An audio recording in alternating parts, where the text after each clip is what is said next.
Hello, my little YouTube friends. This is your friend Velma Hagar. Today, we're going to talk about change. Sometimes you've asked God for something and you can't figure out why he didn't change anything. Sometimes he leaves you right where you are and he creates a change within you, an ability to deal with what you're dealing with. And when you deal with it, you come out stronger on the other side. So, don't always think that when you ask for change, it's going to happen out here where everybody can see it. Many times it happens in here and in here. And also, sometimes something that looks like it's bad, like you think, oh, this looks so bad. It's not really bad. It's bringing you to where God wants you to get. There's a place that you're all going to go. I've told you this before, and it ain't just to hell or heaven either. There's something, but I mean, in this life, there's a place that you're going to end up there. One way or another, you're going to end up there. You can take the long way around, like the Israelites did. They took 40 years to go 40 miles because they whined and complained and didn't trust God. So how long it takes you to get where you're going to go, it's up to you.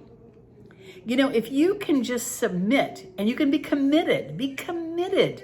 Ask God in prayer for what you want, first of all. You have not because you ask not.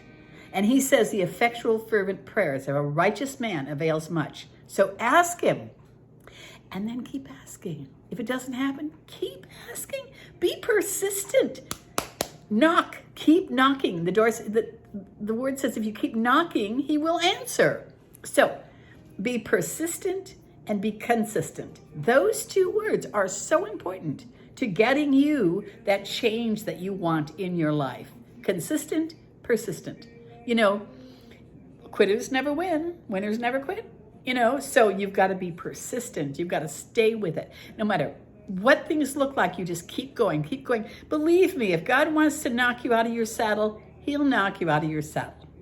You don't have to say, well, I guess I should give up. No, he will knock you out. If he doesn't want you to be somewhere, believe me, you won't be there when you really trust God. So persistent, consistent, and then accept where you find yourself. If you are acknowledging God, honestly acknowledging him, and expecting his word to be true, believing his word to be true. I think believing is, when you expect, that is a sign that you believe. Because he says only believe. Only believe. So everything that happens to you, if you really believe, you can say, this may not look good. And anybody else, this may not be good. But I know one thing, all things work together for good for me because I believe and I trust God. So if that be the case, then no matter what happens, no matter where you end up, you're going to end up where God wants you to be eventually. Go the short way. And the short way is get up every day, acknowledge God. God, thank you for directing my steps today. Take me to my promised land. There is a promised land for every one of us. Your promised land is uniquely different than mine. And when you get to that promised land, you say to yourself, well, this is beautiful, but gosh, there's too many giants in there. I don't think I can fight the giants. If you're not willing to fight the giants in your promised land, you're not going to get in. It's just like the Israelites. They didn't even get in. Only two people said, we can fight. Joshua and Caleb said, we can fight the giants. Let's go in and take the land that God has given us. So if God has offered you something, if you have an opportunity and you're saying, yeah, but there's so much to do to make that happen. I don't think I can, you know what? You're going to go the long way around. You might take 40 years to go 40 miles like the Israelites did. You guys, the beauty of getting older is you get to a place where I know all this stuff is so true. And when I see the young people bumbling through life and not even acknowledging God and dealing with anxiety and panic attacks and stress, financial disorders and everything, I say to myself, my God, call unto God. He'll deliver you from all that stuff. There are strongholds in our lives that we have got to pull down. And we got to do it with God. Get those strongholds pulled down. And every time you sin, you are putting yourself in bondage to strongholds and to sin. You're actually a slave to sin. If you choose, you know what's right. God has put in our spirits to know instinctively what is right. And if you choose to do wrong anyway, you can't blame anybody but yourself. Because what you sow, you will reap. So you want to sow into sin and debauchery and lies and cheating.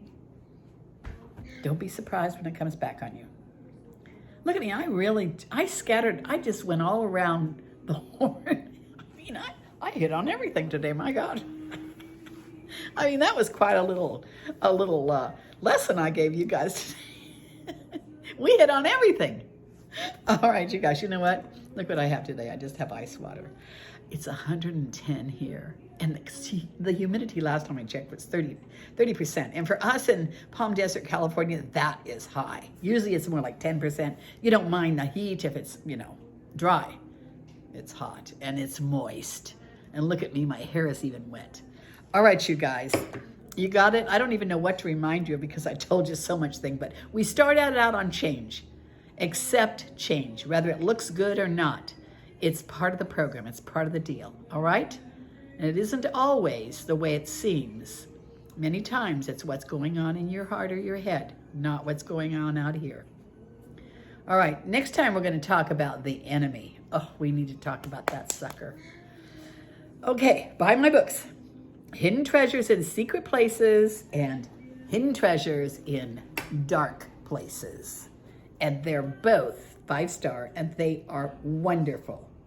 All right, buy my books. And I want you right now to subscribe. See that little button down there? Hit on it. Subscribe.